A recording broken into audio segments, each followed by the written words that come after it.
Automedia. Vožnja u kojoj mašta postaje stvarnost.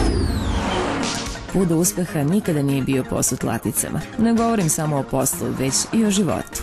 Nije lako voleti i očuvati pravu ljubav. Teško je uspostaviti harmoniju u porodici i držati sve pod kontrolom. Do poslovnog uspeha je put trnovit, ali je mnogo teže zadržati vodeću poziciju. Bez obzira na sve životne izazove, ja sam pristalica tezi da se u životu ipak sve može.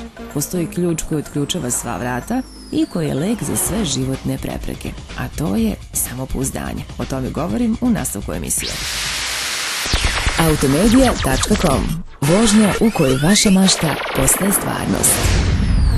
Pre svega, da se ne bi pogrešno razumeli, želim da napravim razliku između samopouzdanja i narcisoidnosti. Mnogi misle da je to jedno isto. Imati samopouzdanje znači biti svestan svojih mogućnosti, prednosti i mana. Osobine narcisoidne osobe bi bile bahatost, arogancija i sebičnost, kao i ubeđenost da ne postoji ni bolji ni lepši. Svi smo mi zamenjivi i bez nas se život nastavlja. To sam dobro zapamtila.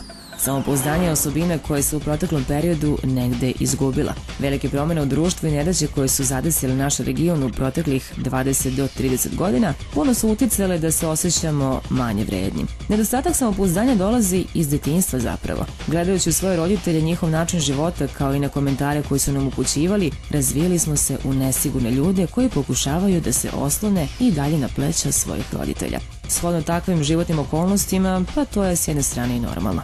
Pa došlo je vreme da se promenimo. Vreme da počnemo da verujemo u sebe. Bilo bi nerealno da očekujemo da nam samopouzdanje dođe preko noći, ali ako ulažemo u sebe i gradimo svoj svet od temelja, vreme će učiniti svoje. Pa valjda znate da u životu uspevaju uporni, a ne talentovani. Vođa benda Galija Neša Milosavljević kaže da je samopouzdanje jedini pravi put do uspeha.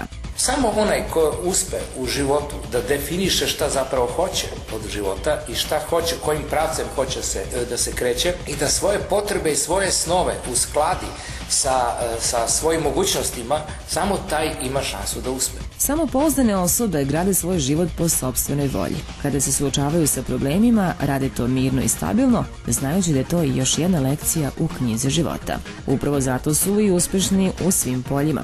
Takve osobe nisu sebične i spremne su da pruže pomoć i drugim ljudima jer ih prihvataju takve kakve jesu. Jovan Radovanović, naš čuveni muzičar i komičar, za sebe kaže da je osoba puna samopouzdanja. To se može vidjeti i po njegovom načinu života. Uspešna karijera, duža od 30 godina, porodice na okupu i bez ikakve mrlje u životu. Jovan smatra da je srećan čovek jer je na vreme spoznao sebe i svoje mogućnosti.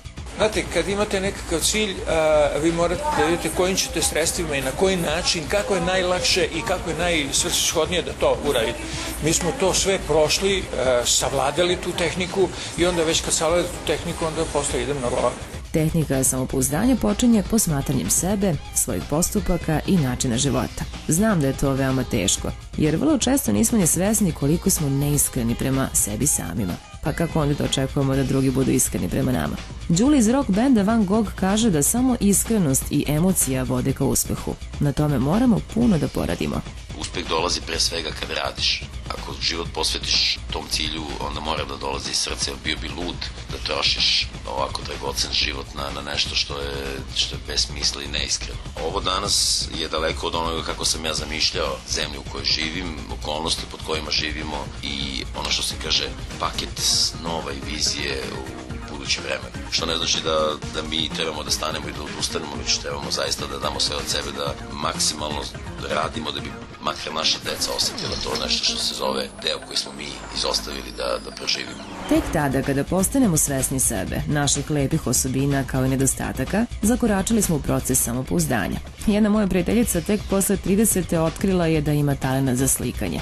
Celog života su joj roditelji govorili da u advokaturi koju je završila leži njena budućnost. Ispunila je njihovu želju, ali ne i svoju. Pravu sreću je pronašla tek kada je uzela četkicu u ruke i iskazala sebe i svoje emocije. Uspeh je kasnije naravno sam došao. Vera u sebe je zapravo i najjača vera. Slušali ste Automediju. Produkcija B2B Interaktiv medijska grupa.